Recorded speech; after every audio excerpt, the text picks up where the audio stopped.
We're going to be elected. And we're going to continue the last 20 years of what my track record has been, which has been building coalitions across different community organizations, which has been tethering different interests together so that we can all move forward, which has been starting from a point of what little can all of us sacrifice so we can all win big together, because more than ever, that's what Austin needs. I don't see another 4 more years of my way or the highway politics, not another 4 more years of fighting. We must win, and we must bring voices together. ¿Dónde más van a encontrar un indio que habla español casi perfectamente? Where more you can find an Indian person that almost speaks Spanish? We are going to win, and we're going to bring the community voices together. Exactly like what we do at United Way for Greater Austin, we bring organizations together. We can do that at a larger level, and we're going to continue to. Thanks.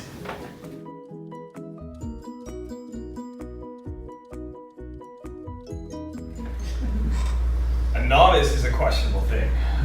Whether we're talking about a non-incumbent, that may be a different story. It does come to knowing the ropes, though. And what we do need to feel like is that whenever our council person is in the room with any interest, whether it's a special interest, a development interest, a nonprofit interest, or just a colleague, we need to feel like we're in the room with them. We need to feel like our interests are being represented with them. I helped start a tech company here when I was 20 years old. I was looking investors in the face every single day to tell them where their millions of dollars were going. And then I became the managing director of our branch in the UK. I left all that and I came back, grew my way up through the social service industry and became a director at El Buen Samaritano. But I was a GED instructor before then. I was working in the field before then, where I was managing anyway at El Buen Samaritano millions of dollar budgets and working with thousands of families. And now as the CIO of United Way for Greater Austin, I manage collaborations with the Texas Workforce Commission, as well as many other organizations. Certainly not a novice, certainly know the ropes, certainly know how to represent interests, and you will be in the room whenever I'm in the room. Vote on me, please. Thank you.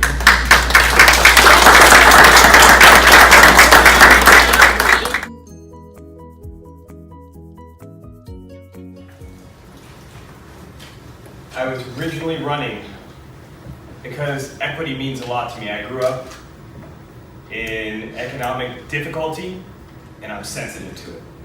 I don't like to talk about it too much, and I think those of you who understand that if you always had your plate full and your clothes never had holes in them, they're always patched up, you probably don't like to talk about it either, because it honors the work that was done in your family to make sure you're always all right.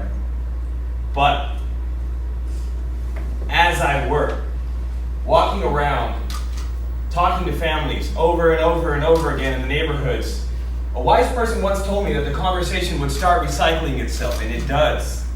And it does. What I'm hearing is that folks are asking for relief, and people aren't hearing. And people aren't hearing us. And that's what I'm here to do. I'm here to hear us. But what has crawled out of this conversation,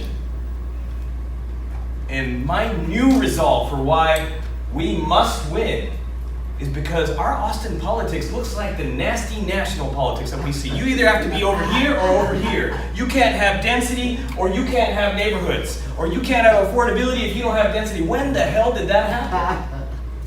When did it get to where we can't find a compromise? Where we can't have a little bit of this and a little bit of that? When did that happen? We can't have another 4 years like that. We can't have someone who sells out to interest, and we can't have someone who's only resisting and losing our vote. We need to have compromise. The only way we'll move forward is if interests are tethered across. And as Ms. Almanza just said, one person can't do it. It needs to be done with 10 council people and 1 mayor. It's the mayor's job to try to push us forward, but it's the council person's job to make sure no one gets left behind. And that's what I promise won't happen in District 3. We need relief, access, and opportunity. You all please grab one of my cards. AmitDistrict3.com. My phone number is here. You can reach me anytime you want. Thank you so much.